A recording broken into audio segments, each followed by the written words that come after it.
Hey guys, good morning. Welcome to this RedisGraph webinar in collaboration with Redis Labs and Pune Developers Community. Today we will be learning about graph databases in general and RedisGraph. What Redis brings on the table with respect to the graph databases. All right. So this is Farhan Memon, and I'm working as a senior software engineer with a company called Bombay Shirts Company, and we work on a lot of technologies like Java, Ruby on Rails, and Python to some extent. And Redis has been an integral part of not only caching, but we have developed few small use cases where we integrate the sets, sorted sets. Last week I took the session for Redis data structures. You can go and check out the already uploaded video and learn that. So without wasting much time, let's begin with the today's session. And today you can expect, as I mentioned, graphs and graphs databases in general. RedisGraph, okay, what features does RedisGraph provide? Installation, we won't go into actual installation details, but a quick steps where how to install Redis. Uh, so not exactly Redis, but RedisGraph, because RedisGraph is a module on Redis. So then Cypher, what is Cypher? It's a query language, and we will use it, and we will see commands to run this query language and how to see the results. Redis Insight, we won't be getting into details of again Redis Insight, but because we have a different session on Redis Insights coming up next week, in the later weeks, but we'll be using Redis Insight to view these graphs in a very visual manner. So we will touch base that, and we will also see benchmarks. How is it better than other market leading products which are available in the market? So yep, what is a graph database, right? So when you say a graph database and you compare it with say SQL, relational or NoSQL databases, Redis graph node comprises 50% of its own architecture, right? When you understand node, you know the 50% of the graph database, okay? And it is denoted by say n1. You can see here, okay, this is like the representation n1, and this is telling you that it's a 50% of the graph database. What is next? An edge, all right? And it comprises again another 50% of the graph databases. So simple, right? I mean, you just need to know a node, just need to know what is an edge, and that's it. You know the internal basic primary requirement to understand graph database and how it functions. Okay, so technically this is a node n1, this is a node n2, and the connecting edge between the two, it could be directional, it could be undirectional, but basically E1 is your edge. So there are only two components in graph databases. One is node and the another is edge. All right. Going next. Okay, database trends. Now, this is a quick survey done by dbengines.com, recently in January, I guess, this year. And yeah, so January this year, and they, plot the trends of various databases versus years, starting with 2030. So you have relational, you have NoSQL, you have key value stores, document stores are basically NoSQL databases, then native XML, RDF. All right, and what you can see is this red line. You can see this is basically a relational database graph. It's pretty much consistent and highly used, as we all know. Although there's a slight drop after 2018, 2019, but that's very much okay. But what is interesting to see is the graph for graph databases, right? and it has a crazy slope. It's going up and above, and this year it is on its peak, right? So it is gaining a lot of traction, and that's the reason Redis also jumped into this, and it's very interesting how Redis is building its internal architecture and algorithm to uh, solve these graph database problems. Okay, so very trending topic and TBMS structure that we will look into it today. So database structure, right? So GraphDB, as I mentioned, graph database with a graph API, right? So what is a graph API? So we have been learning, college and computer science lectures where there's a node, then there's an edge, then there are leaf nodes. All those jargons and terminologies pertaining to the graph and graph algorithms is basically when you club that with a database like a persistence layer. So that comprises or that defines your graph database. All the functionalities and features of graph API and graph technology built into persistence layer, which is your database. All right. So that's very loosely, at the same time, very precisely defines graph database. Right. So now, how do you you know build graph database using various existing databases management systems? All right. So tabular, or you can say SQL structure, right? So SQL databases, what you would generally do is, let's take an example of Game of Thrones. All right, we are very familiar with that. So most of it, and you can say, you have a character table where you have name and gender. All right, so you say Arya Stark, Jon Snow, Tyrion Lannister. Okay, so and you have few properties to those characters. For example, gender, which is female, male, and male respectively. All right, now you say another table which only comprises of the name of the houses. All right, so Stark, House Lannister, and House Greywater. All right, now you have to build some relation between the two, right? So how do you do that? You create a joining table. You probably name it belongs.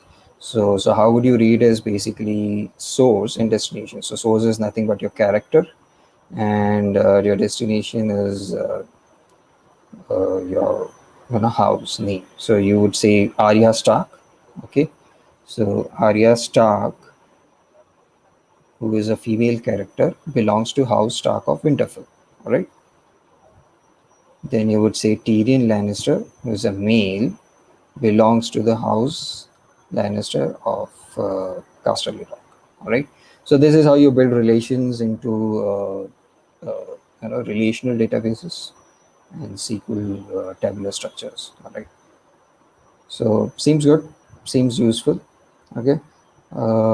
Makes sense. Now let's move on to some other database. NoSQL. Okay. How would you do that in NoSQL databases? Again, you would say, you will create a document of characters saying Arya Stark, then you would create another document of house Stark. All right, and you would define the type of the document. So type house, and this is type character. And now you would associate, say, foreign keys, and you would say there's a belongs key which will have an array of uh, you know relational ID. So 5 is nothing but the ID of the house. So same implement. I mean, same output but different implementation. So Arya Stark, who is a female character, belongs to the house of uh, Stark. Okay. Now we have added few other characteristics of the house here. Okay, unlike the SQL databases, which you can anyway do in SQL databases as well. All right. So what is it under? What is uh, you know so these are like building graph databases or graph implementation using the existing SQL and NoSQL database DBMS which we have already in place, right? But there is something called graph native database. Okay, so as I mentioned earlier, graph database, okay, so they were able to provide you the edges, which are your nodes, and they were also able to provide you the relation between those two nodes, okay, the joining table in case of SQL and the foreign case in case of non-SQL, right? But there is obviously some performance challenges with those databases, and that's the reason you need a proper graph native which inherently supports graph type relational architecture or data, and gives you all the benefits of graph API. So basically, what is a graph native database is basically your graph databases plus index free adjacency. Now, what do you understand by index free adjacency? So when you say a node and an edge, you basically want to define adjacent relationships, right? One node belongs to another node, and which is a neighbor node, and how is it connected to that node? What is the characteristic? What are the properties, right? So that's where your index free adjacency comes into picture, and the whole idea of optimizing this index free adjacency is where gives the power to the graph databases, how quickly they can find the relation. It could be the next relation, but it could be one hop relation or k hop relation, as it technically means. Basically k hop is nothing but your for example, in Facebook, right, you have mutual friends. So if you directly check mutual friends of your friend, that's one hop, right? You are checking your friend's profile and you're checking friends of friends. So that is one hop adjacency, one hop query rather. Okay, and then you can also check friends of friends of friends, right? So and it can go up to k hops, and that's where your k hop adjacency comes into picture, and that is very difficult or rather very complex in terms of SQL and NoSQL databases, right? And that gives you the need, all right, to define your databases which natively supports graphs, all right? So what do you understand by adjacency list, right? So adjacency list, these the market leaders which are already there, providing graph database supports. Many of them use adjacency list. So what is your adjacency list? It's basically nothing but, you can loosely define it as a linked list. I mean, it's obviously much more complex than that, but as you can see it as the structure, right? So your node 1 is connected to your node 2, and this is the connecting edge. So basically this is your node, this is another node. So 1 2 3 4 are your nodes, and these are your edges, where this defines the relationship between node 1 and node 2, similar 2 and 3 and 3 and 4. All right, so this is one way of representing uh, adjacency in terms of list. All right, so what's on us another way? Okay, you can also define a matrix out of it. All right, so let's suppose you have n by n matrix, okay, and you want to define a relationship. Okay, so here if you see, this was the number of nodes, and there were these relations, right? So very it seems very optimal and uh, to the point, right? To very precise. There are nodes and there are edges that connects to those nodes. All right. Now, in case of adjacency matrix, you can see that again there are only three nodes, 1, 2, and 3. Okay, 1, 2, 3. 1 is connected to 2. 2 is also connected to 1. How do you see that? So your first node is connected to second node. So wherever you see a set variable, so basically when you see 1, it's basically a set variable, right? So there's a relation between the two. Okay, so 1 is connected to 2, and then 2 is connected to 1. Okay, so they are bidirectional. Okay, then your 2 is also connected to 3. So basically your 2 is connected to 3.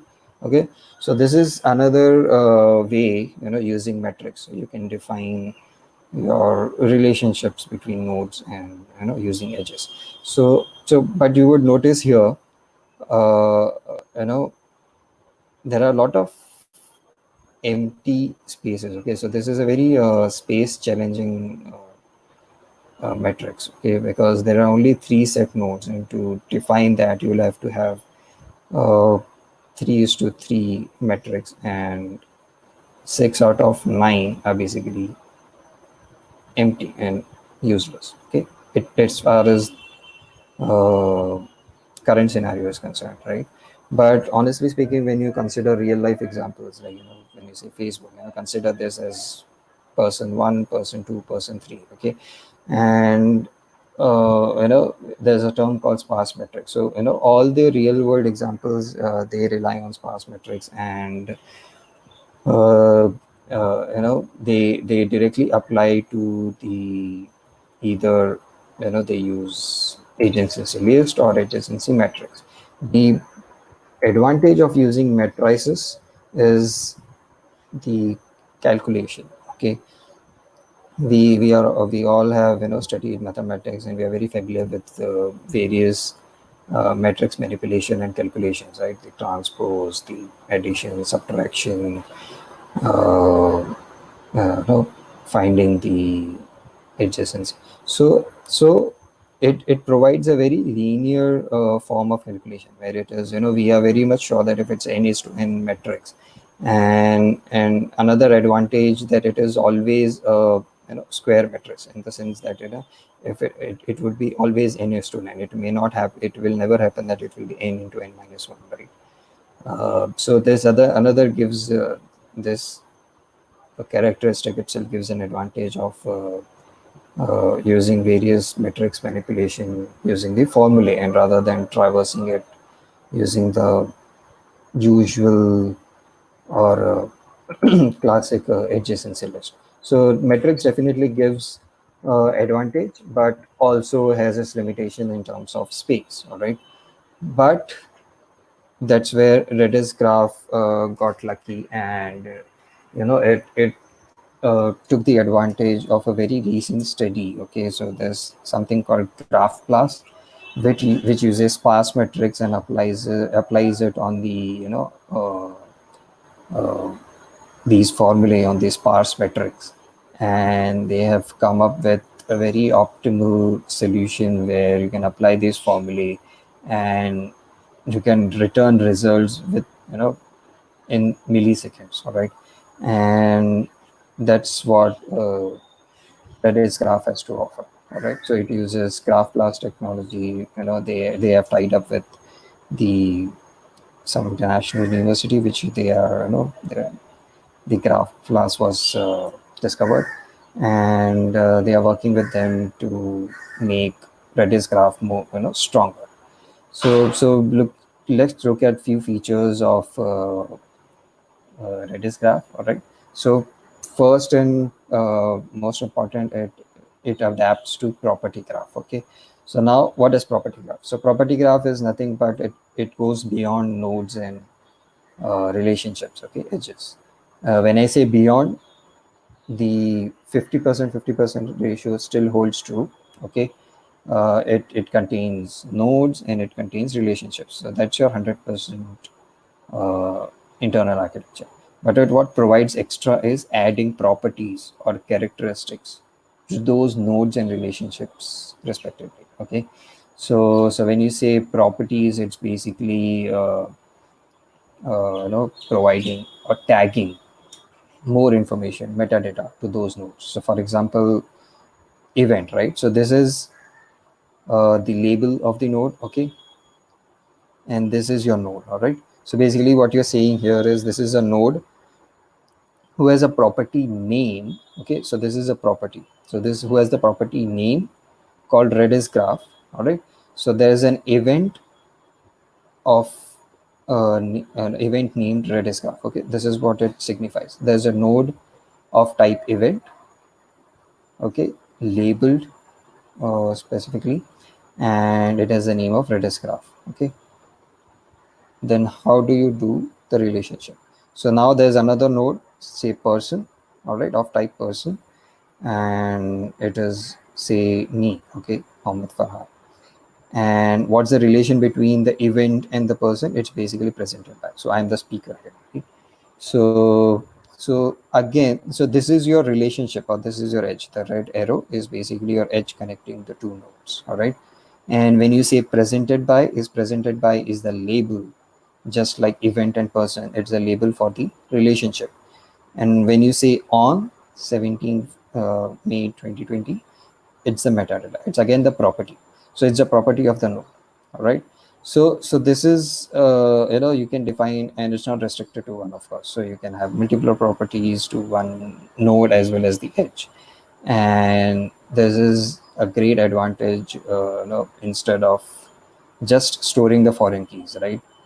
So in case of SQL databases, as we saw, where we had just the foreign key from table 1 and table 2, you can not only define the relationship, but you can assign properties to those relationships. All right. Now, just let's complete this example. So RedisGraph, right? It's presented by me. It is organized by, okay. So there are two relations to the organized by. It is collaboration with company Redis Labs and the community PDC. All right, so so I hope it makes you clear. It makes very much clear that this is a node. There are multiple nodes, like, and they can have different types, right? Those are labelings or relation types.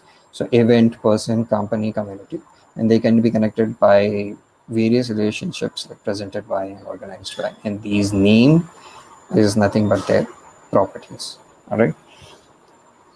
So this is a very visual representation how we define graphs in Redis graph. Okay. Then you have schemaless. Oops, I think it went down. Just let me pull this up. Right.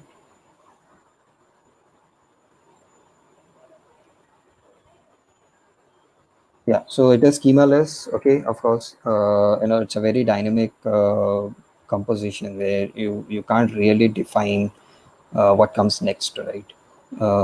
So this gives an advantage over SQL databases where it's very schemaless. You can have any number of nodes defined in the future with any labeling or any relationship, any number of any type of relationship or node, and Redis graph just accepts that. Okay, so it's very much schemaless.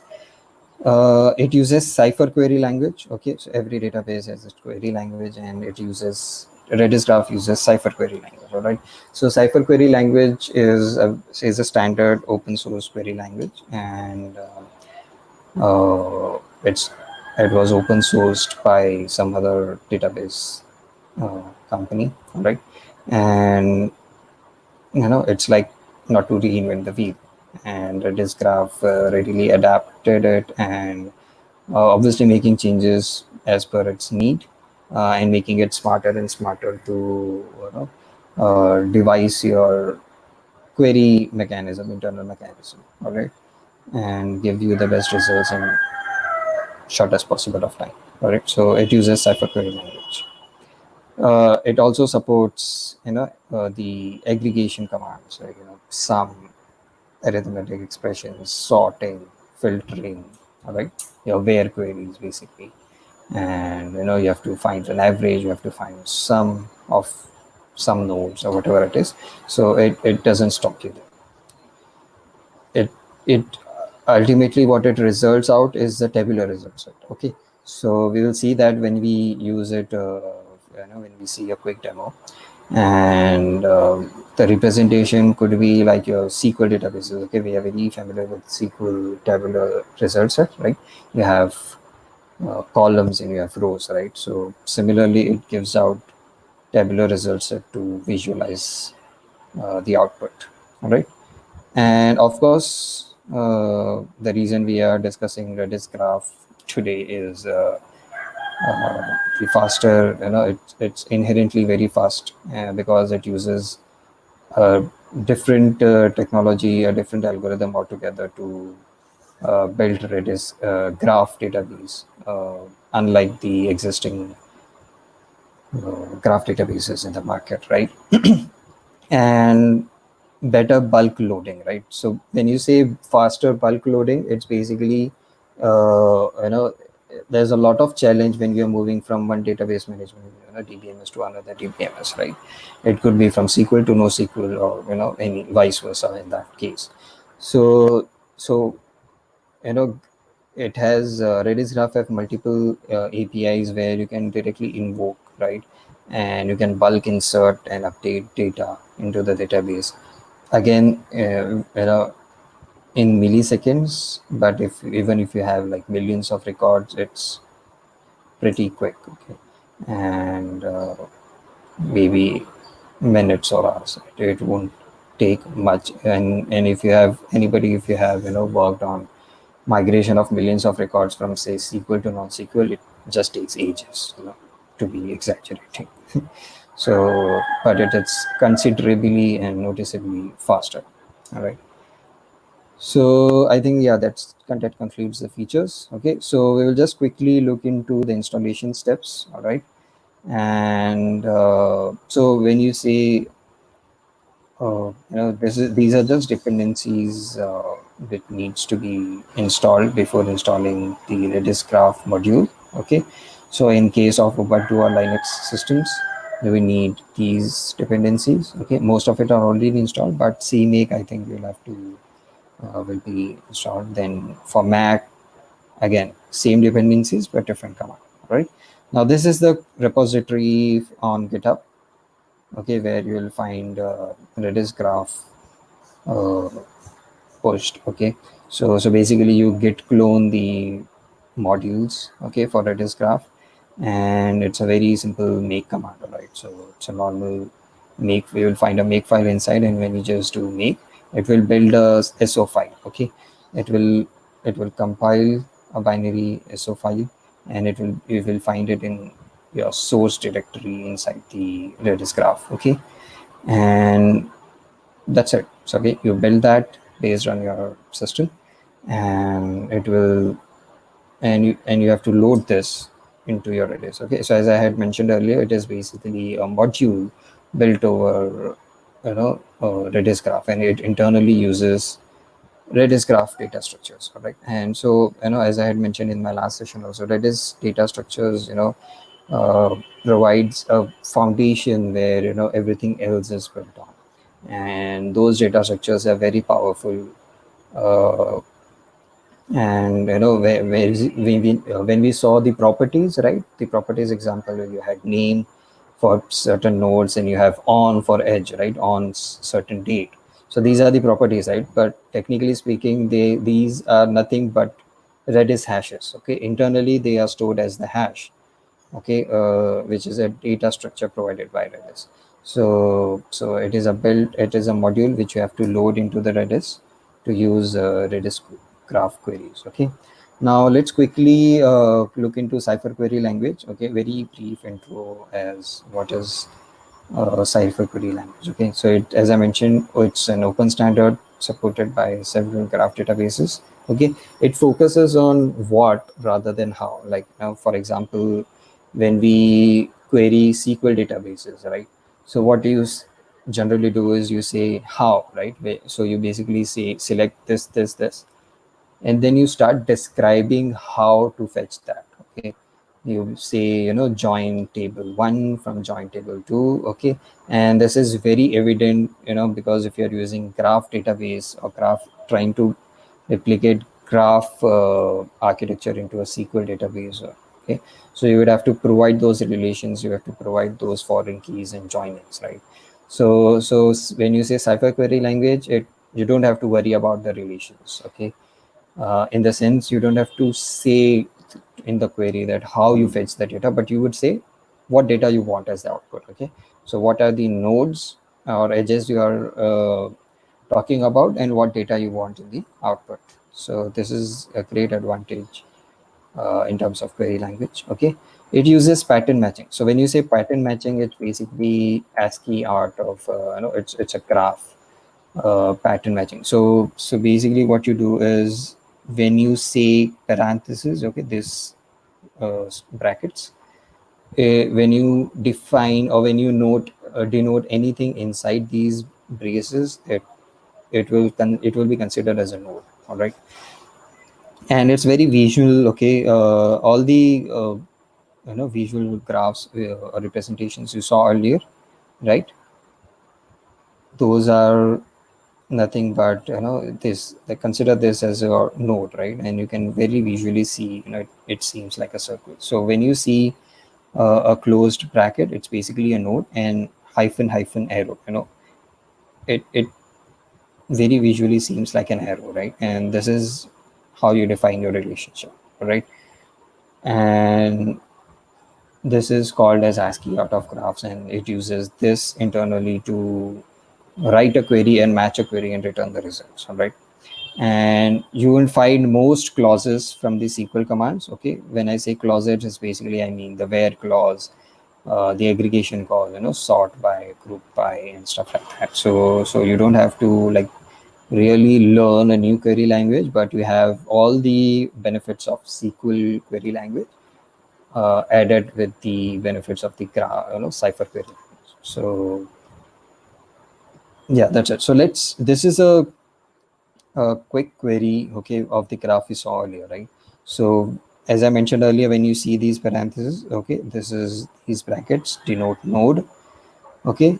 So we have two nodes, right? Event and person, and this is the same graph which we saw earlier. So we have a node for event, we have a node for person, okay. Then there was a relationship presented by, right? So see, this is the presented by, and this is denoted by hyphen hyphen greater than sign. Okay, so technically it's an arrow. So what it is saying is match event and person, okay, with an arrow, basically with a relationship named as presented by. Okay, so how would you read this? Is basically event presented by a person. This is the relationship you're defining. All right, and these e colon is nothing but you are making it short so that you can use it later. So now in the future query, I mean the query in the next lines, your event can be just represented as E, and person can be represented as P. Okay, so now you denoted the relationship. You just said, okay, event, there's presented by, and there's person. You don't have to worry anything about the foreign keys or how the relation occurs internally. Okay, which ID to map to which another ID and stuff like that. Okay, you just represented this as node connected by another node with a edge. All right. Then you provide a condition, a where clause, where you say e.name is RedisGraph. So now there are multiple events happening during PDC, right? But you're specifically saying that the event which is happening for RedisGraph. So now you have filtered the node based on the property. Okay, so a name is the property, and what do you want in return is basically name and event name and person name.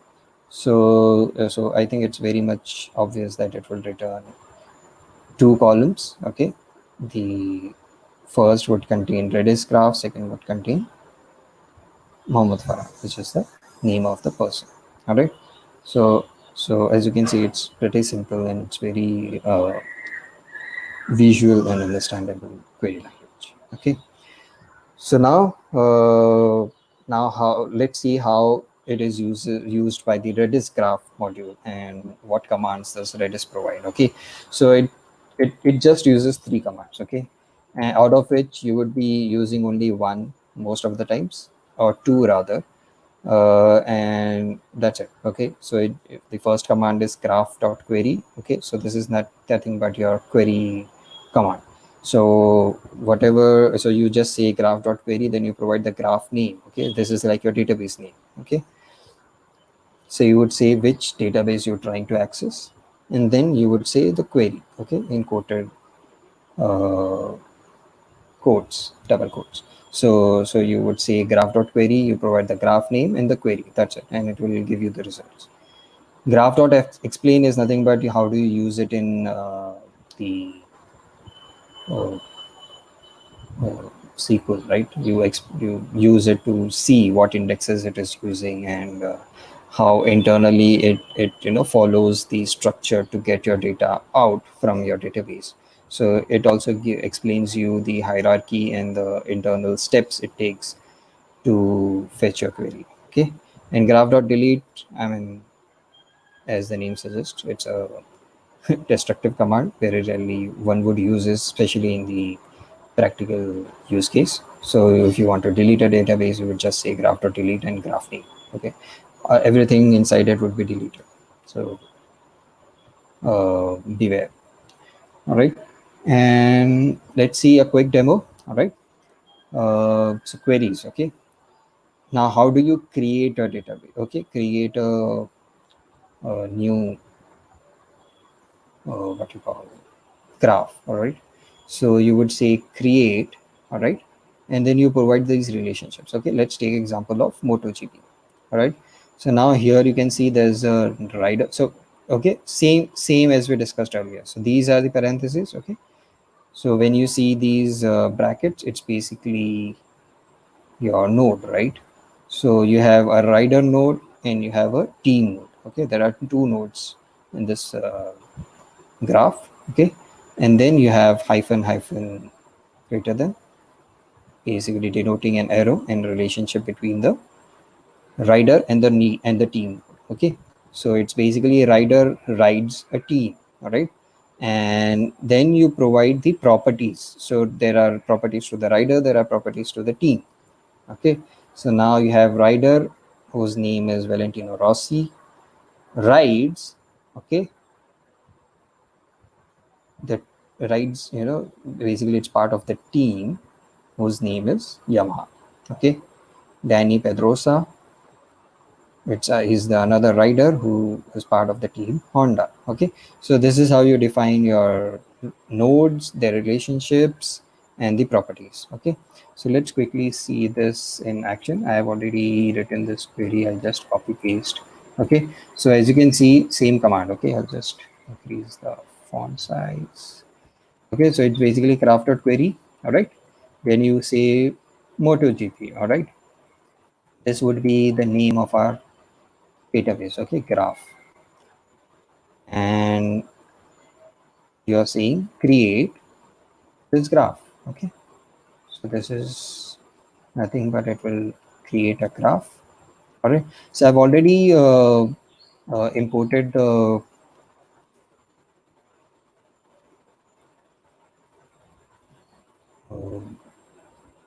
what you say, I've already imported the module for you into the Redis CLI. Okay, so you just do Redis CLI and all your commands will be executed here. So as you can see, it already says one graph exists, one module exists with the name graph. Okay, so graph module is already loaded into the environment. Okay, so now let's just copy paste the command which we have. Okay, so you say graph.query MotoGP and you create same command we saw on the presentation slide. Okay, you hit enter and boom. Okay, what does it return? It says there are two labels added. Okay, so what are the labels? It's basically rider and event. These are two rider and team. These are the two labels, right? So there are two types of nodes, basically a rider and team. Then there are nodes created, 6. Okay, so how come there are 6 nodes? It's basically 3 rider nodes and 3 team nodes, right? Very evident. So 3 rider nodes, 3 team nodes. It's basically total nodes created 6.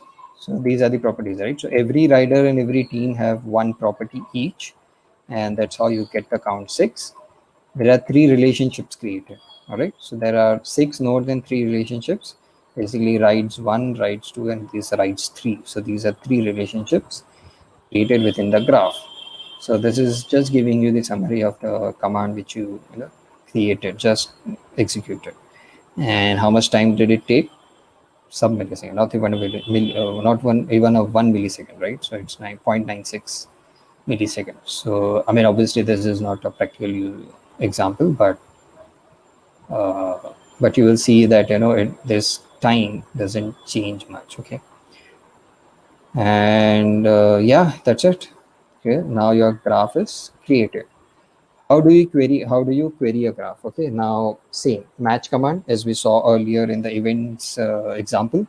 Okay, you would say match a rider, which is denoted by R, who rides a team, denoted by T. Then you provide a filter, okay, and you would say where t dot name is Yamaha, and what you want in return is basically the rider node and team node. Okay, here you directly want the whole node to be outputted, not the property of each node, right? So you are just saying rider writes team, then you provide a filter where clause where you say team dot name is Yamaha, and you want rider and the team in the output, right? So let's quickly query this, right? So now, okay, tabular structure. So this is obviously a flat architecture, okay, and the Redis CLI doesn't give you a proper tabular architecture, but it gives you all the needed indentation and properties, right? So basically, what it is saying is there are three columns, okay, sorry, three rows, okay, with two columns, okay. First is R, second is T. It's nothing but your rider and T, okay. And inside R, okay, you have ID, you have label, okay, the rider label. Then you have properties, which is name, Valentino Rossi, okay. So this is the output. So when you said you want the rider who's riding the team, Yamaha, right? So this is the rider, Valentino Rossi. Okay. So you would see how visually we can represent this. Okay. But there are a lot of libraries. Okay. When you are using it in a specific programming language, all right, and they have these libraries built in for you, and you just have to use that, and that gives you either in the form of hash or in form of array, so you don't have to worry about that, and you can then iterate over these responses and use that. Okay, but believe me, it is basically telling you there are three rows. First row has two columns, again second row has two columns, and third is just the execution time. Okay, this is 1.36 milliseconds. All right. Who's let's see what we can do next. Okay, so this is the example of aggregation command. Okay, aggregate query. So basically what you're trying to say is match same rider writes team. All right, now if you notice, instead of giving a where clause, you can directly provide a where clause here. Okay, so this is nothing but your where clause. So what you're trying to do is rider writes team, okay, whose name is Ducati. Okay, the team name is Ducati, and what you want in return is the count of the riders in that team. Okay, so it will return just the count. Okay, so given our graph at the moment, you can expect that we have each one rider to the each team, right? So your there are, okay, so again same structure, there are three rows. First row contains one column, which is count of R, okay, and it is giving you the output 1. So there is only one rider at the moment with the team Ducati. Okay, this is what it is telling you, and your execution time. That's it. Okay, so just giving an example of how aggregate queries can be used, and just an alternate way of providing the where or filter clause. All right, make sense? Okay, now let's quickly look into the explain command. All right, so we ran these two commands above. Okay, and let's see how internally it uses this command. Okay, so you say graph.explain. Okay, then you provide the name of the graph. All right, and the same query which you ran above. Okay, so there's nothing changed, so you're just trying to understand the query which you ran earlier. Okay, and boom. So what it was trying to do is basically match rider and team, where team dot name is Yamaha, and return the rider and the team. All right. So what it does internally, it's basically find a node by the label scan. Okay. So when you say node by the label scan, what it will do is it will try to find all the nodes. Okay. Find or find is not the correct word actually, but basically it will scan all the nodes by the label team. Okay. Then it will start filtering because we have provided a where clause. So it will scan all the team nodes with the name Yamaha. Okay. So ultimately it will get only one team where t.name is basically Yamaha. Then it starts traversing through the relationship. Okay. So now it will start traversing to the another node, which is rider. Okay. Through the relationship rides. Okay.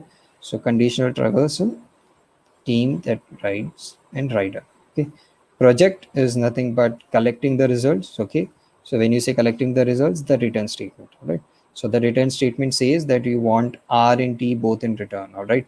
So project is basically trying to collect all those nodes to return it to the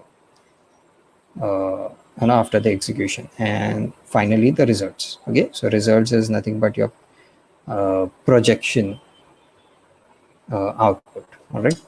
So yeah, very simple and very logical, right? This is what you do, what you would do anyway.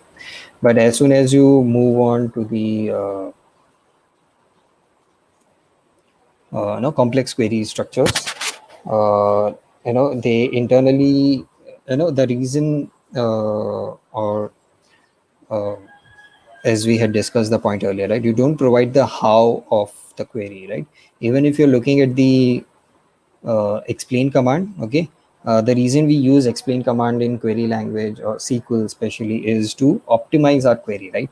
And how do we optimize our query is we try to fetch, as per maximum results with shortest possible time, and we optimize the query using, either joins, group by, using indexes, right? And we try to reduce the time frame or the complexity or the scans of this query language. But here you're just providing, giving the database the relationship, right? Okay, rider rides team, which is the name Ducati, and ultimately you want the count of those riders. Okay. So RedisGraph internally uses multiple approaches and algorithms. It has where, how does it start? So as you can see it here, it's going backwards, right? So it's trying to filter out the team first because it wants to reduce the result set so that it can be used later, right? So you don't have to worry about that, what node you want to fetch first and what scanning you have to do. It internally does all the heavy lifting for you. Okay. But you still can reserve, use the explain command and see what it is doing. But honestly speaking, maximum of the cases you won't need to look into this, and it will optimize it for you. Obviously there would be edge cases or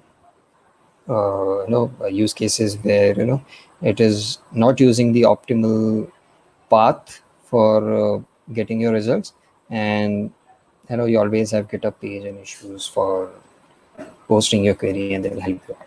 All right. So as you can see here, first three steps are same. Okay, because you're doing the same thing. You're finding a team, then you're filtering it by the name, and then you're traversing through the riders. Now instead of projection, here we have aggregate, because now we want count and not the rider itself. Okay. So basically you do the aggregate query and then your results, the output. So yeah, so here you can see any complex query and how the execution works. All right. This is nothing but your graph.delete MotoGP is basically your delete command. Okay, so we would skip this. Okay, so this was a very quick demo of how you can use graph database and how you can use multiple commands provided by RedisGraph. Okay. Now let's see graph visualization. Okay, so I understand that this is not very much visual, right? Especially the output. Obviously, there are multiple libraries, your programming language specific libraries, which will help you out to traverse through these output in terms of hash or array. Okay, and but let's say you want to visualize this, because we have been looking into the circular nodes, then arrow edges. Okay, so Redis Insight. Okay, there's a very beautiful tool provided by Redis.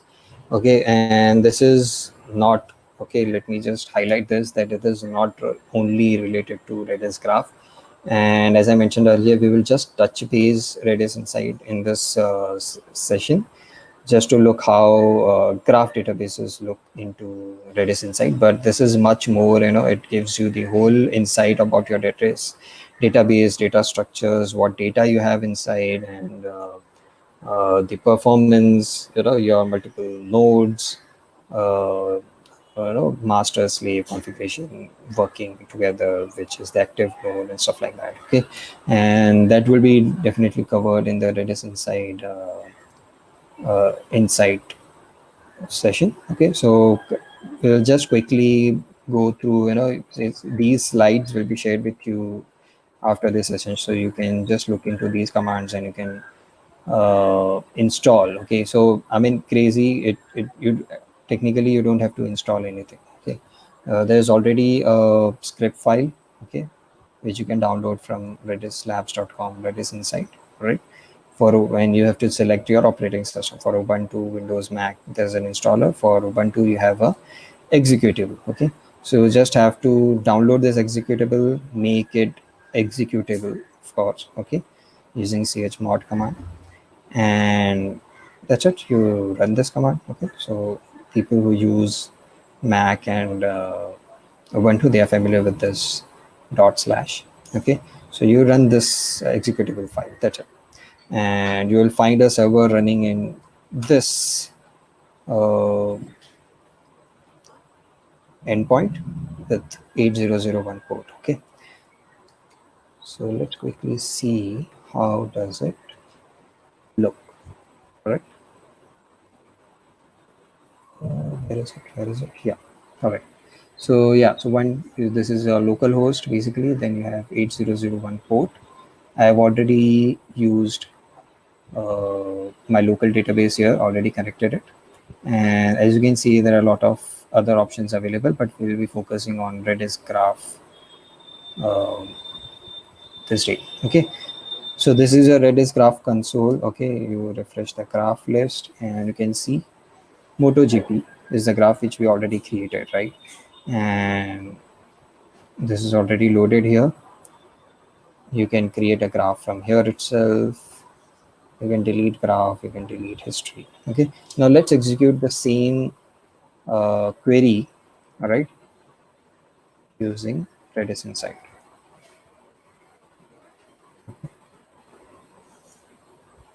Let's try this.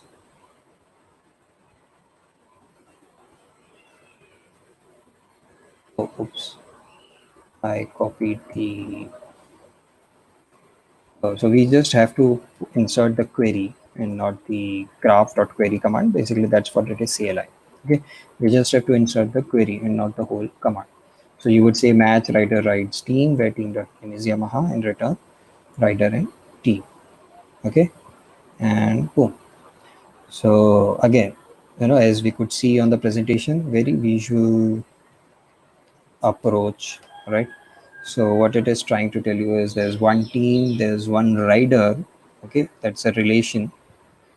Okay, sorry, rider. So there are team, and then there's rider, and there's the relation. Okay, you can see it from the arrow command, right? So it is denoted by arrow, and the team is denoted by the bullets, circular bullets. All right. So what it is telling you is the result set has one team, one rider, and one relation. Right. Okay. So now when you hover on it, uh, you know, in the bottom section, you can see, right, these are the properties. So team, okay, so this is a node of type team. Okay, so type is nothing but your label. It has the name property Yamaha, and it has the ID. It internally gives ID to these nodes. Okay, so it is telling you that these are the internal properties. Okay, Valentino Rossi is of the type rider, right, and it has the name and ID 0. You have properties for edges as well, and for now we don't have any properties except ID. Okay, so your types type rides, which is a relation, and it has the ID 0. Okay, so here you can very visually see how your query is it gives you a visual representation and understanding how it can be it is uh, related with one another, right? And the tabular results which I was talking about, you can also see the tabular results here, right? So as I mentioned earlier, there are two columns, right? R and T, and within R you have properties, okay, name and team name, which is Yamaha.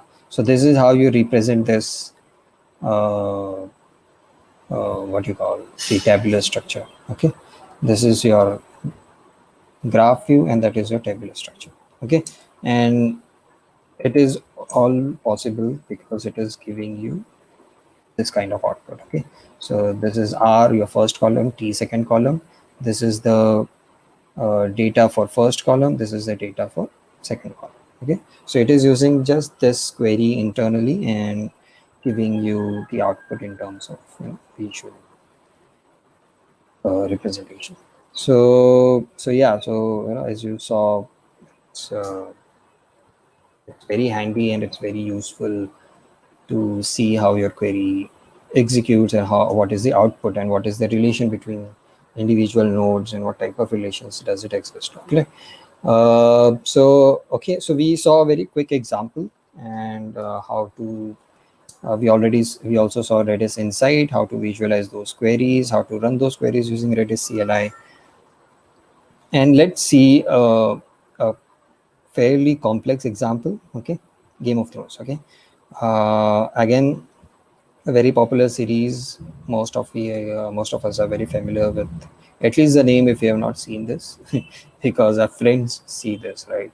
So totally a fan, but not getting into controversy about the last season. So whatever.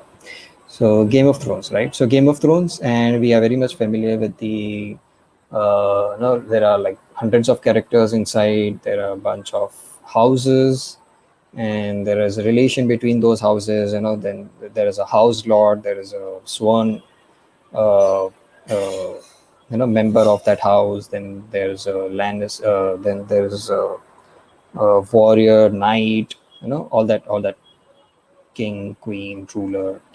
So what we'll try to do is explore that relationship, okay, that graph, and try to visualize that into the Redis graph. All right, so now I have already kind of done the heavy work, and you can find this uh, data as well as the demo on Redis graph demo under my GitHub page. Okay, so this is the link. All right, so let's just walk you through the GitHub page. Okay, so this is that repository, and okay, it has a fairly decent README. Okay, so it will give you how to install Redis, how to install Redis module. Okay, the dataset. So technically, what I've used is basically there's an API, public API available, Ice and Fire. Okay, what it does is it gives you the rest based on output. Okay, between characters, and it's a very I really liked that. Uh,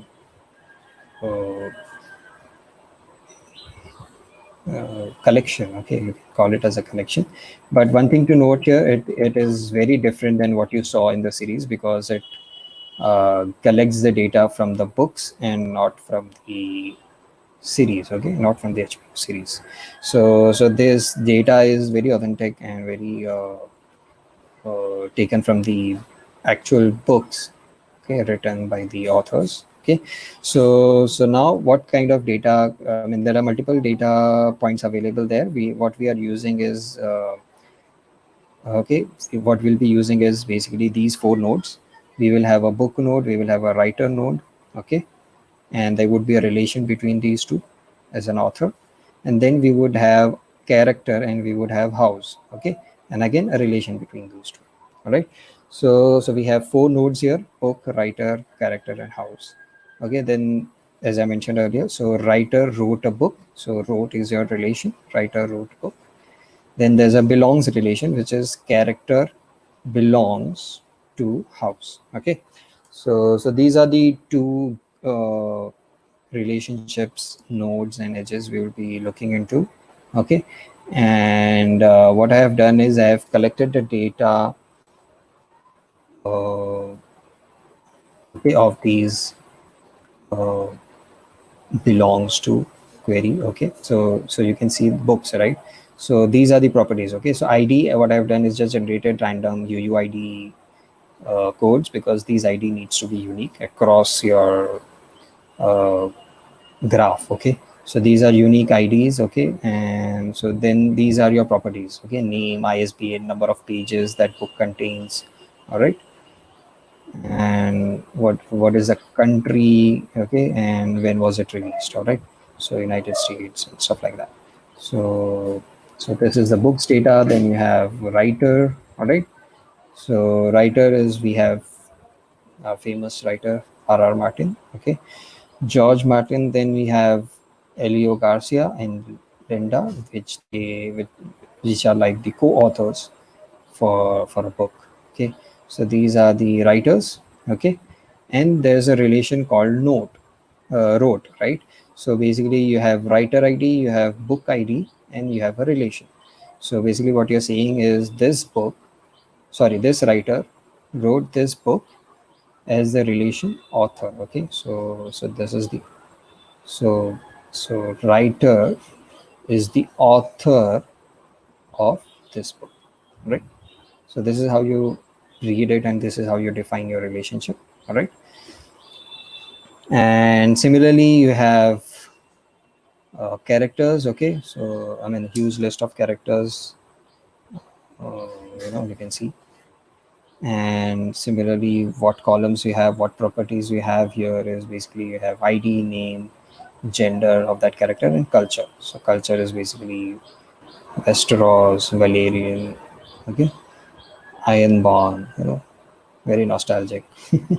So House of North. And okay, so then you have houses.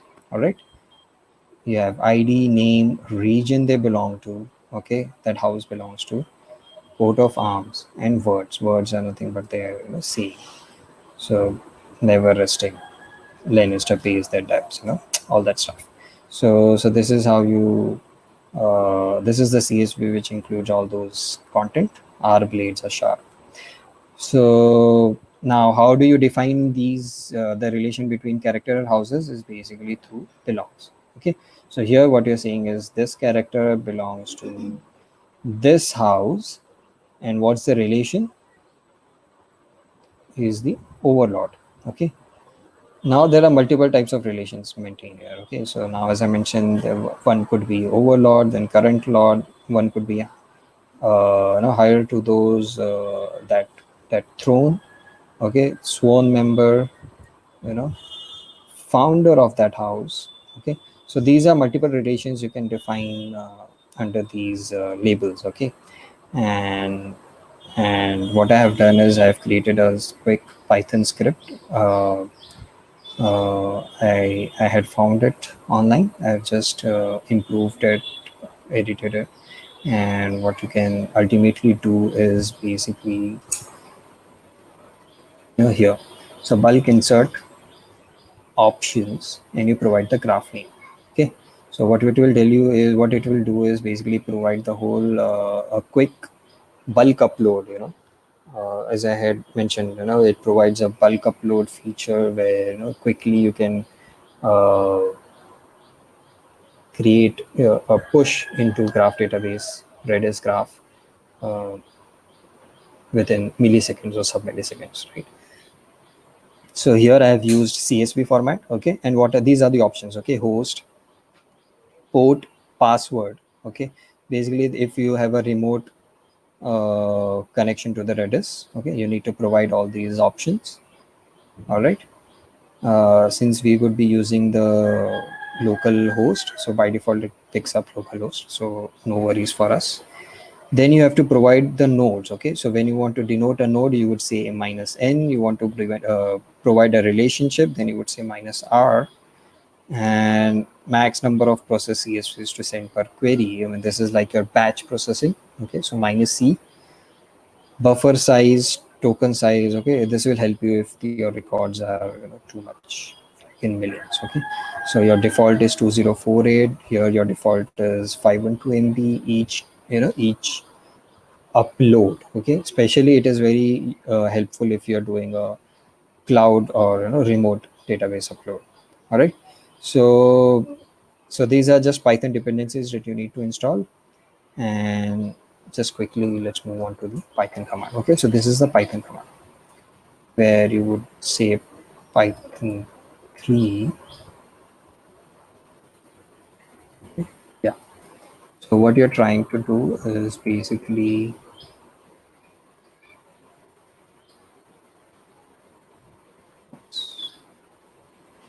too much. Right. Yeah. So yeah, so what you're trying to do here is basically Python 3. Okay, then you're saying bulk insert.py, that's the script. GOT demo would be the name of our graph, and you're providing the nodes. Okay, so minus n denotes a node, right? Minus n denotes a node, right? So you have character node, you have house node, you have book node, and you have writer node, right? Then you have two relationships. One is wrote and another is belongs. Okay, so you just hit enter, and yeah, you can see the output, right? It's even less than a second, right? It's about 176 milliseconds. Okay, so in that time frame, what it did is basically it created 21204 nodes. All right, with the label character. So basically there are 2124 characters in a script, in a data. You have 438 houses, 12 books, 3 writers, 14 wrote relations, 2208 relations for the type belongs. All right, and GOT demo is the name of the graph, and it all got completed within like 176 milliseconds. All right, so let's quickly look that into our Redisinsight console. Okay, so you refresh the graph list, GOT demo. Okay, so you select this, and let's see, just match all the nodes. Okay, and return all the nodes. Let's see. Let first just remove the clutter. Yeah, so what you're trying to do here is basically match all the nodes and return all the nodes. All right, and when you hit enter,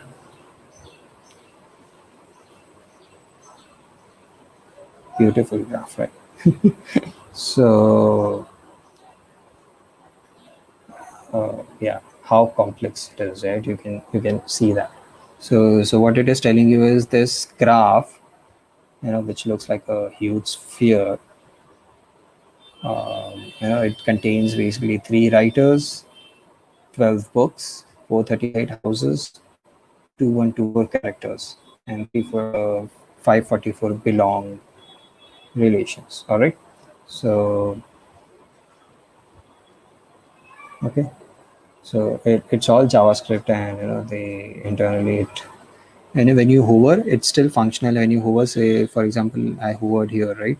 So at the bottom you can see, right? So now that was the character node denoted by green color. Okay, character node with the ID name is okay, and then there's a gender name, and it doesn't have a culture property here. See, again a character node, name is Luther, male, gender, and the culture is reach. Okay, let's hover on the orange sphere. So orange circle is your book, right? So it is telling you it is a book which is, I know it has ISBN number, when was released, which country it belongs to, publisher, and all the information you have, right? So it reset again. uh, Now it's kind of looking like a microorganism.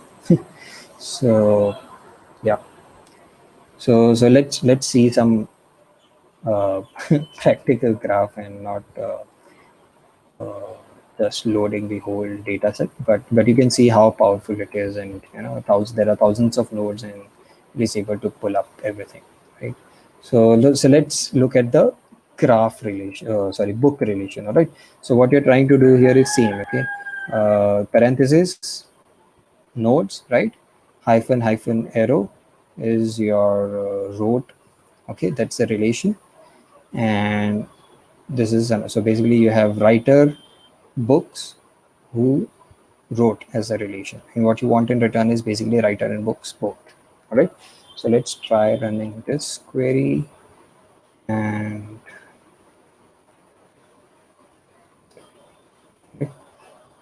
zoom in a little bit.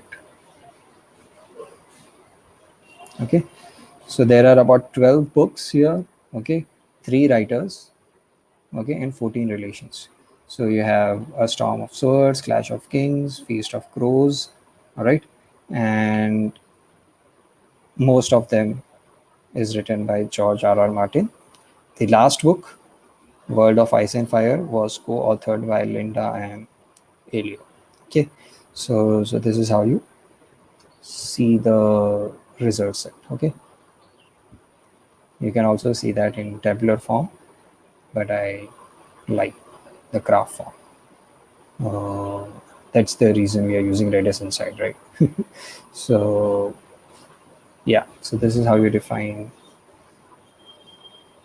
or rather look into the graph queries. Okay, so now let's see another query for housing characters. Okay, so now what you're seeing here is basically match a character, all right, that belongs to a house, and return all those characters and houses. Okay, again a very huge query. I mean, not a huge query, but a huge result set, and it will be very much similar to the first graph which we saw earlier. Okay, very complex graph, but now it excluded the books and authors correlation, but it is only now house, characters, and belongs. Right. So yeah, you can play with this. You can hover, and you can see there are. It is telling you there are characters, gender male, which culture they belong to, and stuff like that. Okay, now let's apply some filter and try to reduce this query result set. Okay, so again you would say character belongs to house. Now you're filtering the house by saying just give me the houses which belongs to which has the name house type of interval. Okay, so since you filtered on the house, it will give you characters that belong to house stock of interval. All right, and what you're trying to get in return is again the house. Okay, and the characters that belongs to that house. Right, copy paste this query, and this is your output. All right, so now there is only one house, of course, which is stock interval, and there are 89 characters that belongs to this house. Okay, with edge nodes 98. Okay, just quickly zoom in and see what data. Okay, all right, so see the house is in the center, or it's Stark of Winterfell. The region is north, the words are winter is coming. Okay, very famous.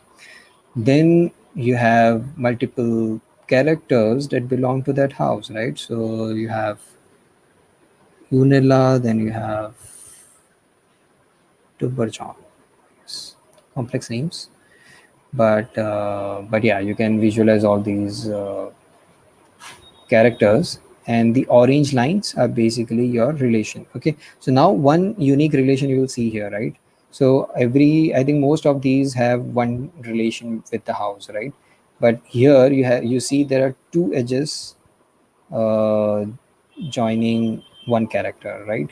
So basically that person, okay, which is Brian, connected to the house using two relations. Okay, which is the first is when you hover on it, it says the Brian is a sworn member, and Brian is also the founder Okay, so he's also the founder of the house Star.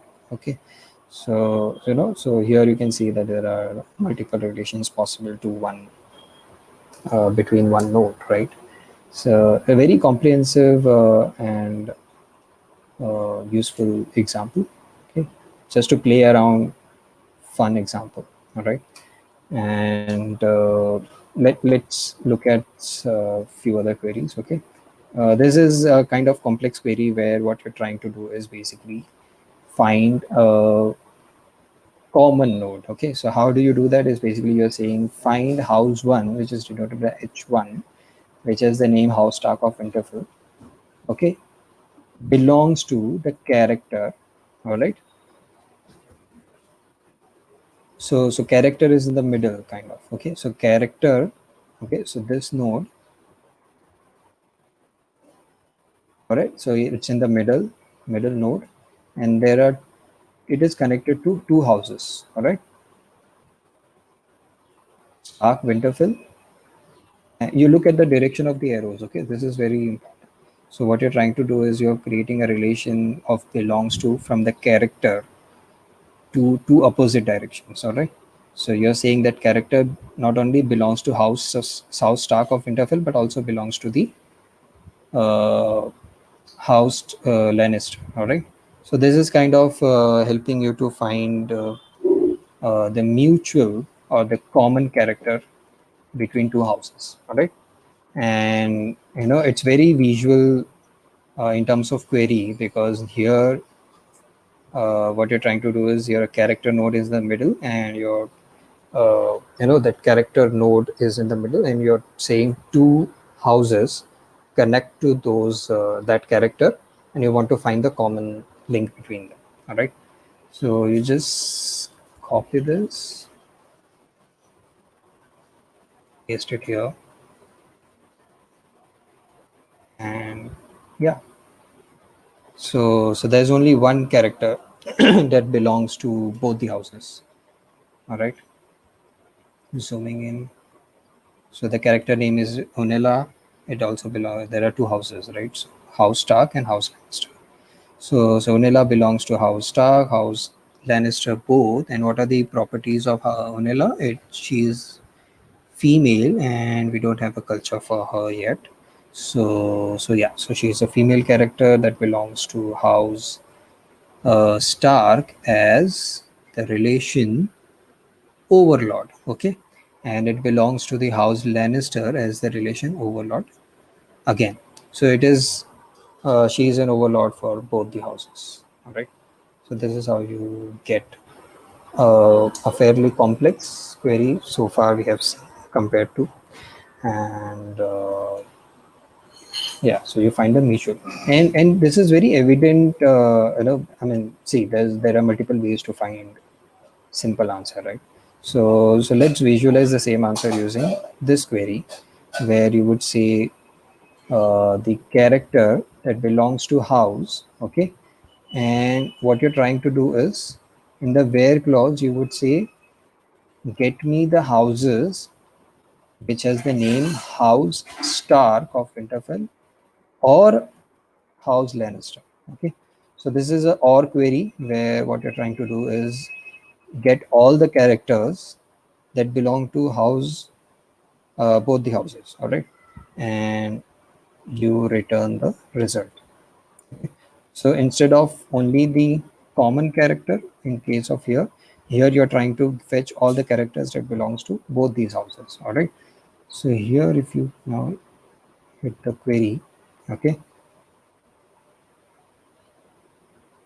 zoom in a little bit, full screen. All right, so we had only one mutual connection earlier between those houses, right? And still the same result. Okay, there's only one mutual character, which is Unela. Okay, and rest of the people just belong to one house. Okay, they're either they are sworn members, founders, whatever it is. All right, so there are two houses. Okay, Lannister and Stark. There are 168 characters and 172 relationships. All right, and there's a one character which belongs to both the houses. So in the first query we saw, in the last query we saw, uh, we've tried to find the only character which belongs to both the houses. And here we used OR query to find all the characters that belong to either house star or either dynasty. All right. So basically that belongs to two labels. And here also you can see there's one common link between the two houses. So I think we covered fairly good number of examples and queries here. And I mean, there is much scope, and there is a lot of thing you can play with these data set, and you can analyze data uh, to very funnily to a to very large extent, finding mutual characters, doing hops also, where get all the founders, for example. So get all the founders for each of those houses, sworn members for all those houses, finding the mutual sworn member. You can apply those filters on not only character but also belongs. Okay, so you can filter based on belongs. So when I said sworn member, it's basically the type of your relationship, right? So you can filter that as well. You can filter houses, and there's a lot to play with this data set and Cypher query. Okay, I'll just leave it here for you to explore. And if you want the data set and uh, the script, you can go to the GitHub page, and you can just clone this repository. Okay, and in case you want to contribute, okay, you find more interesting data set, something like that, you can just contribute here, and we can work together. All right, just create a pull request. So yeah, that's it. All right, then let's see. Okay, let's move on with RedisGraph features and characteristics. So far we have seen all the good aspects and features of RedisGraph, right? It is fast. It is we saw the results. It is in milliseconds. Bulk uploads work fast. It could be any complex relation you want to build on. It and a lot of stuff which is helpful, and it's very practical, considering real world examples. We will definitely go through the use cases, but they are not limited to those use cases, and there are various applications you can apply the Redis graph to. But there's always a question, right? It's like SQL versus non-SQL. So similarly, there's also a question when to choose a graph database, right? And I in one of the uh, uh, webinars or one of the sessions in Redis by Redis Labs itself, they have provided a quadrant where it will help you score your data, right? So the more score, you can provide one score for each of those quadrants if it falls into that category. And ultimately, if it's it's not necessary that you should be having a perfect score, right? All of those four uh, conditions should satisfy, but the more the better, right? The more the better scenario. All right, and so let's look at first use case, the database. Okay, it's very important that because Redis graph is all about speed, real time analysis and stuff like that, right? And if your database is fairly real time, as in it's continuously changing, right? And it's not static. It's not like a one dump of database and you just put it into some persistent, okay, any database management, not only Redis graph. And you're querying it for like leisure purposes, and trying to analyze data which is a static form, and it's not constantly updating. Then Redis graph definitely solves that purpose, but uh, you're not using it to the fullest, right? If your database is fairly static. All right, Then you have real-time need. Okay, so basically what it means is your database is not only changing on the time scale, but your queries, okay, the requirement, the output is also real time, right? It's not, there's no caching involved, or there's no latency involved. Okay, and you want the best throughput, best latency results in real time. So Redis Graph is definitely a way to go. All right. Your database is not relational in terms of like these foreign keys. Okay, so basically you can say that if something can be worked in the SQL cases, okay, and it's just a join between those two tables, then again, honestly speaking, you're not utilizing Redis graph to the optimum.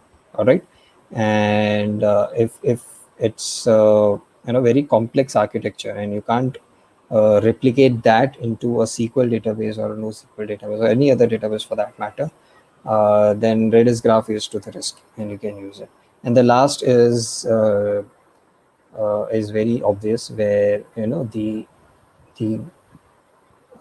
ultimate schema of your database turns out to be very complex. Okay, and one node is connected to another node, and that node is also connected to third node, and you want to find especially you want to query those nodes using one hop, two hop, find mutual friends, and finding some relation, not in terms of only friendship, but also finding relation between what are the likes of first person, how does the Facebook does, right? So it's basically not only finding mutual, but suggesting friends is very it's a recommendation, right? And that's another use case of graph database and Redis graph in particular, where in real you can query real time these things, and all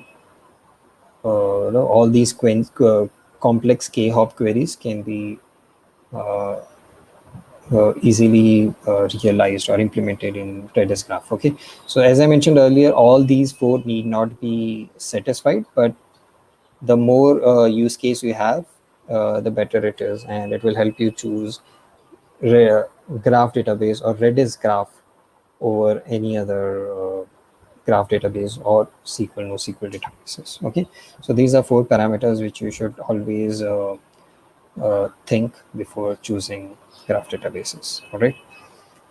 Use cases, okay, many of which I have already mentioned, right? So fraud detection and prevention. So basically, when you say fraud detection, right, it's basically the let's say a transactional database, right?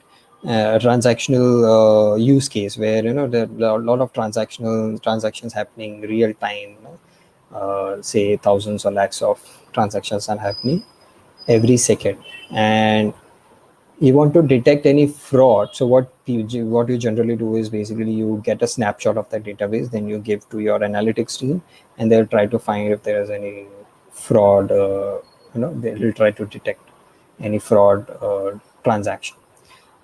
But prevention, on the contrary, is a real time approach, right? So in the fraud prevention, it's not only that you have to detect the fraud, but also prevent that transaction to happen. All right, so it is not like the past scenario where the fraud has already happened. So that's a perfect use case, where you want to prevent some malpractices in real time. Okay, and Redis graph will definitely serve that purpose, using uh, the faster results, providing faster results. And second is recommendation engine. As I mentioned, what uh, Amazon does for recommending people who bought this also bought this. That's nothing but your graph database, right? It's basically what they are trying to do is basically, since you're looking into this product, or since you have bought this product, they are trying to relate that node with other people in the ecosystem, okay, in their database, who have bought the similar product or same product, and what else they have bought, right? So there's a relation, then there's filtering. So all that could be easily realized or implemented into Redis graph. Okay, right, Ramesh. Social network, it's like a no-brainer. Social network is one of the complex use case, okay, of graph databases. Okay, finding mutual friends, mutual likes, friends of friends, and all those k-hop queries can be easily used in social networking use cases. Network load balancing, right? So network load balancing again, uh, you can realize a network. Ultimately, basically, each node is in the network is like a graph node, right?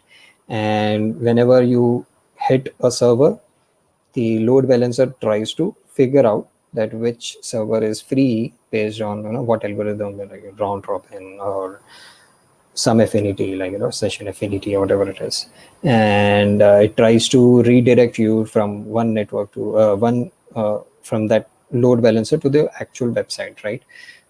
So this is already done, but now what Redis graph can be used here is based on the real time queries, right? So your network load balancer can have an input from the Redis graph where it is constantly updating what is the load on certain instance of the website, right? And if it's like there are a lot of people browsing on that particular website and you don't want to put more pressure on that instance, so you would update that into the Redis graph database, or let's say that node itself went down, right?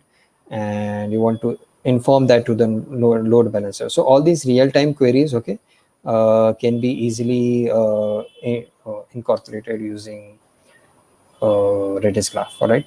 So quickest route to work is nothing but again a map as a use case. Okay. Google Maps, Waze, they definitely use graph, graph database, and especially Jigsaw's algorithm where finding the shortest route. I mean, obviously that's not the plain implementation of the algorithm they use, but ultimately it's realizing and analyzing the graph. There are multiple paths you want to traverse, and when there are like n paths you want to traverse, and you want to find the quickest one to have minimum edges and minimum connections or relations. That's where graph database comes into picture. All right. So these are not limited to these use cases. There are a number of use cases where you can apply graph databases. All right.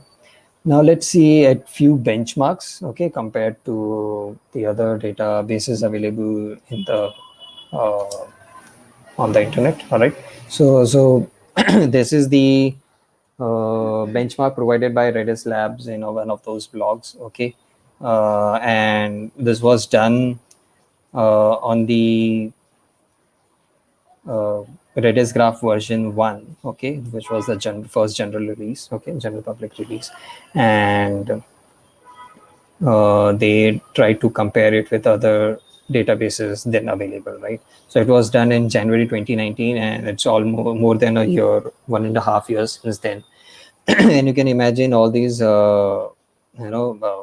stats or all these graphs have definitely been improved since then. Okay, so this is the data set. Basically, this is graph 500 in Twitter. So synthetic. So these are public data sets available on the internet. This is a Twitter user follower directed graph. Okay, which they had released some time ago. Okay, so there are in this data set there is 2.4 million records, and then this it's crazy like 41.6 million records. It has 64 million edges, and it has 1.47, like 1.5 billion edges. Okay, so this is a crazy number, and you would be amazed looking at the benchmarks. All right, so this is where your Redis graph is. All right. Oops. Okay, so the first label is for Redis graph, then followed by Tiger graph, Neo4j, Neptune, ArangoDB. ArangoDB is nothing but the AWS offering for graph database. Okay, and you can, in case of one hop query, as I mentioned, right, just first adjacent node, is basically RedisGraph outperforms. Okay, and not only by margin but like a huge margin, where Tiger Graph uses 6.3, okay, uh, milliseconds. Okay, all these values are in milliseconds. Okay, so it uses 6.3 milliseconds, whereas RedisGraph does that, I think it's milliseconds or seconds. I'm not sure. I'm sorry, I forgot. But basically, if you consider it, even if you consider it in seconds, okay, RedisGraph is able to do that in 390 milliseconds, right? And the Twitter record, which had like 1.5 billion edges, that was analyzed within like 800 milliseconds. Okay, so this is a huge difference between Redis graph and other graph databases. All right, and if we move on to 2-hop queries and 3-hop queries, all right, where the Redis graph and Tiger graph are kind of running neck to neck. Okay, so here you can see that for graph 500, which had about few million records, right? So Redis graph is definitely performing better in those cases. Okay, so it takes about 229 and 410 units, whereas Tiger graph is kind of in competition and performs better uh, in case of Twitter and 3-hop path queries. Okay, so these two are kind of in competition and running very neck to neck. Okay, and they both have their own pros and cons. All right, and you have to you have to be very wise and selective which database you want to choose. And Redis graph, as you saw, right, we were able to run it within seconds, right? There's no the advantage of Redis graph, it's a module on Redis, and Redis itself uses fast internal data structures, right? And since it is built on that, you can expect a consistent performance throughout, and very reliable. And the setup or the installation is nearly very minimal. So yeah, so just another benchmark where the average time for all of those have been recorded. Okay, so Redis graph in average for the graph 500 dataset, it takes about 86 milliseconds, and Tiger graph whereas takes 1862.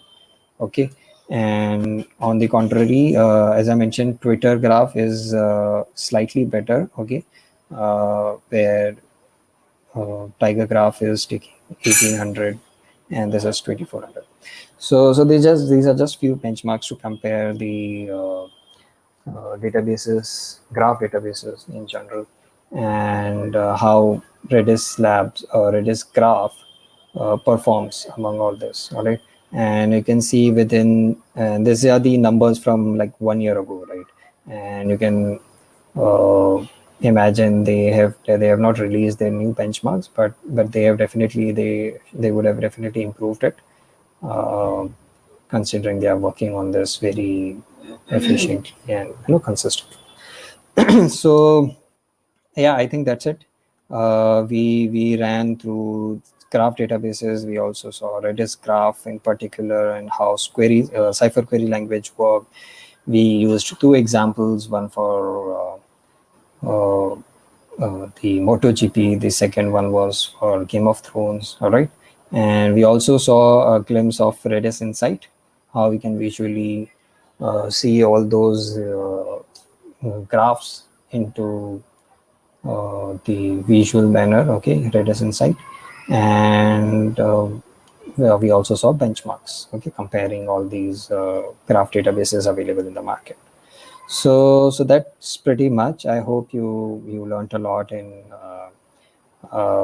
this is just was kind of an introduction to what Redis graph does, and there's a lot to explore and learn. You can definitely go through their official websites and learn more about it. And I would definitely encourage you to go through those demo, either it's Game of Thrones or you come up with your own data set. There are a lot of data sets available on the internet, and just try and practice so that you don't forget. And the hands-on is definitely expected from you guys, correct? So yeah, and if you have any questions, you can drop in on GitHub page, or you can drop me a DM on LinkedIn. Okay, and we have about 20 minutes left, and I think we can take few questions if we have.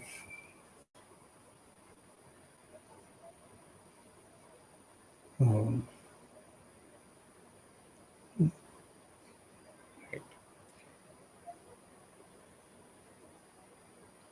so if you have any questions, I can take up.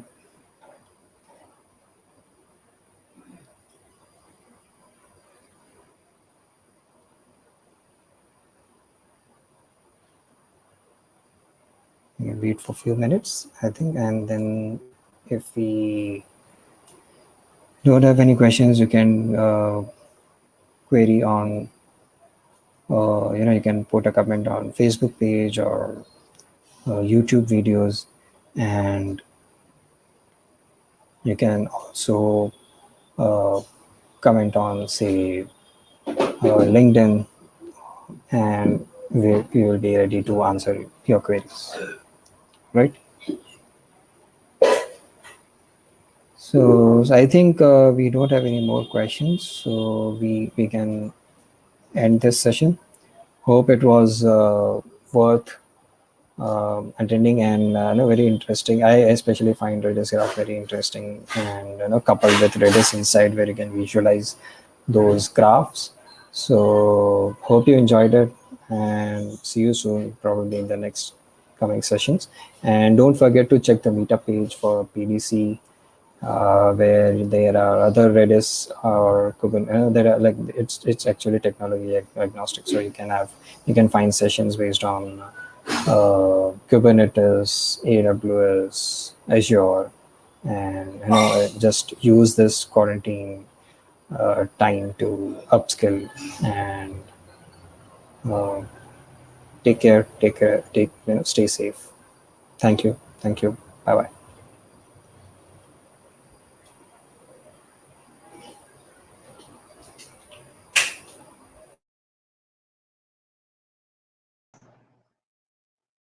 Hello.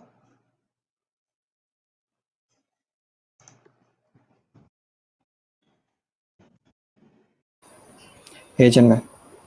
Hi. Yeah, I think we are still live. No, I ended the podcast. Just added myself so that like. Okay. No, because it says live. No, yeah. I have ended the podcast. All right.